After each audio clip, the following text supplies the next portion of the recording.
Hey, so let's talk Ninth Circuit.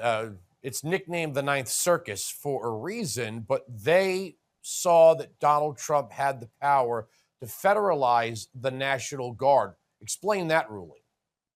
Sure, absolutely. Section 12406 of Title 10, which governs the military, authorizes the president to call up the National Guard in a variety of circumstances. One of those is when the regular forces of the United States are inadequate to enforce federal law. In this instance, the federal law in question was the immigration laws. ICE officers were out on the streets in Los Angeles. They were getting overwhelmed. In the circuit court order, they talked about how, concrete chunks and bottles and commercial grade fireworks were being thrown at the officers. And, on that basis, they determined that the president was almost definitely correct in calling up the National Guard. And in issuing that decision, they rejected certain arguments that have been made by California Governor Gavin Newsom that only he could call up the Guard, and that the method by which the president used wasn't appropriate. In this case, they found, yeah, he went through the Adjutant General of the National Guard, Secretary of Defense Pete Hegseth did, through the governor's office. It was appropriate to do that, and the circumstances certainly called for the National Guard in this instance. And note also, Andrew, that they're really only providing protection. They're not out there arresting illegal aliens. They're not doing anything other than protecting the ICE officers and protecting federal buildings.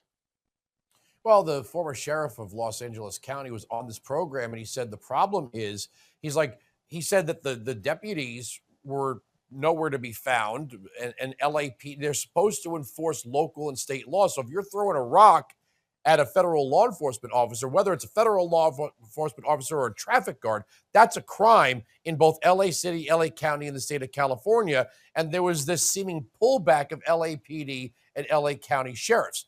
And he said that the president had no choice. He said if the mayor, if the council, the county commissioners, and the governor stood idly by and let the law be broken, that the president had no choice but to protect those officers.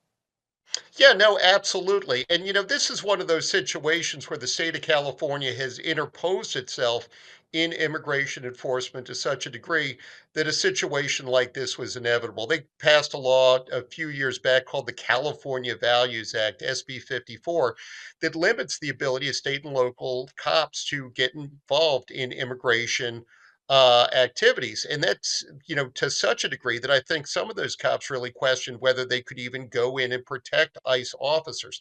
It's a plain example of state overreach in an area that Congress hasn't given them, that the Constitution hasn't given them any authority. It's time for everybody to work together to keep our streets safe, for state and local cops to not only get out of the way, but to help out get bad people off the streets and protect the citizens. For full shows, live and on demand, it's Salem News Channel.